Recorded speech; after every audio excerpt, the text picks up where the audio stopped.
Welcome to Have You Read It, the channel where we bring books to life, one summary at a time. Today, we're diving into Nassim Nicholas Taleb's The Black Swan, The Impact of the Highly Improbable. This isn't just another book summary. It's a journey into the heart of how we understand, or misunderstand, the world, especially when it throws curveballs, or, as Taleb calls them, black swans.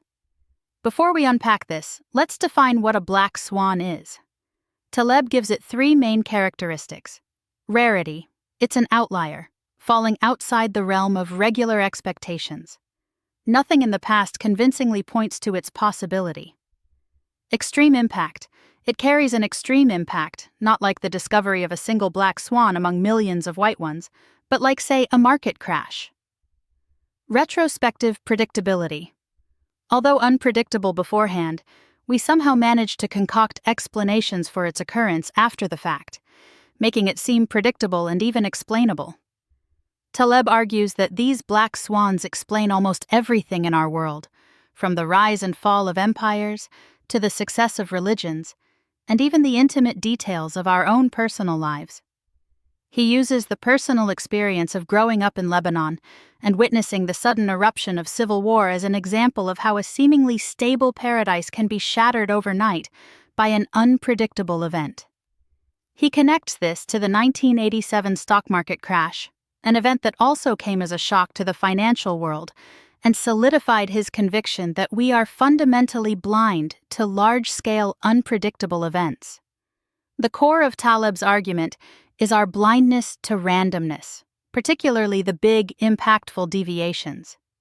He introduces two distinct provinces, Mediocristan and Extremistan. Mediocristan is the land of the average, where the collective matters and no single instance can significantly change the aggregate. Think height, weight, or calorie consumption. Extremistan, however, is ruled by extremes, where a single observation can disproportionately impact the total. Think wealth, book sales, or war casualties. Almost all social matters reside in Extremistan, and this has serious implications for how we acquire and interpret knowledge. One of the key takeaways from this distinction is that what we don't know is far more relevant than what we do know. This has significant implications for how we interpret data, make decisions, and operate in the world. The sources discuss the illusion of understanding, how we overestimate our grasp of a world far more complicated than we realize. This illusion is fueled by our tendency to find causes and explanations for everything, even when none exist. This narrative fallacy, as Taleb calls it, stems from our inherent need to simplify and compress information so we can make sense of the world. Narratives and stories make the world easier to remember and understand, but also distort our perception of randomness and make the past seem more predictable than it actually was. Another crucial point is our vulnerability to the confirmation bias, the tendency to look for what confirms our knowledge and ignore what contradicts it. This is illustrated by the story of the turkey who is fed every day, becoming increasingly confident in the benevolence of the farmer, only to have his expectations shattered on Thanksgiving. This turkey problem highlights the limits of inductive reasoning. How can we generalize from specific instances to general conclusions when the future might hold surprises that invalidate our assumptions? The sources emphasize the problem of silent evidence, how history hides black swans from us by focusing on survivors and successes while ignoring the graveyard of failures. We see the obvious and visible consequences, not the invisible and less obvious ones. Think of Giacomo Casanova, the legendary seducer who attributed his constant reversals of fortune to his lucky star, not realizing that many other adventurers shared similar experiences but didn't survive to tell their tales.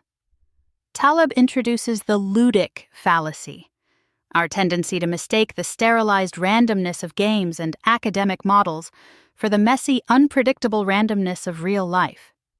He illustrates this with the story of a casino's risk management, which focused on preventing cheating at the gambling tables while ignoring the larger risks that lay outside their models, like a tiger mauling a performer or a disgruntled contractor trying to dynamite the casino.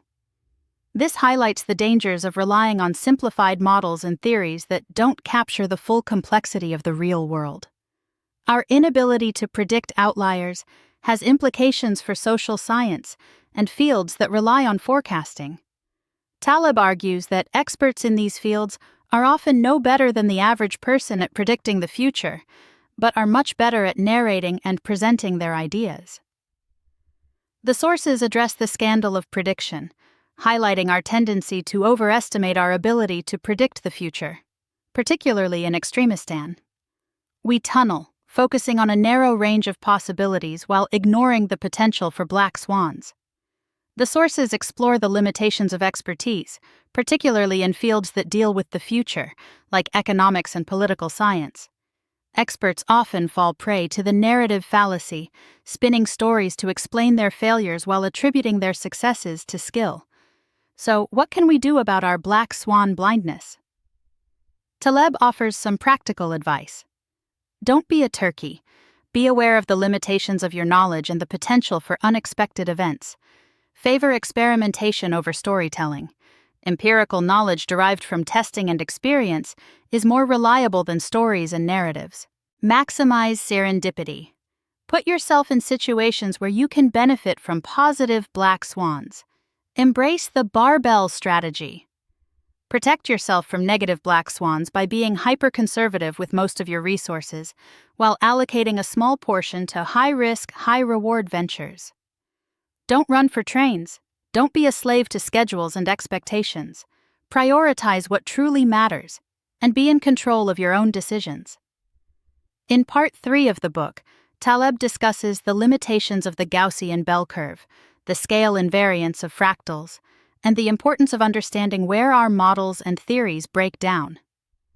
While these chapters are more technical, the core message is that we need to be aware of the limitations of our tools and avoid applying them in situations where they don't work. The book concludes with a powerful message. Life is an extraordinary gift, a black swan of monstrous proportions. Don't sweat the small stuff. Focus on what you can control and be grateful for the improbable fact of your own existence. To conclude, the Black Swan emphasizes our vulnerability to the unexpected and the limits of our knowledge. The key takeaway is to be prepared, not by trying to predict black swans, but by building robustness and anti-fragility into our lives and institutions, so that we can not only survive them, but potentially benefit from them. The easy-to-remember heuristics are simple. Don't be a turkey, don't predict, and where possible, barbell. Thanks for watching.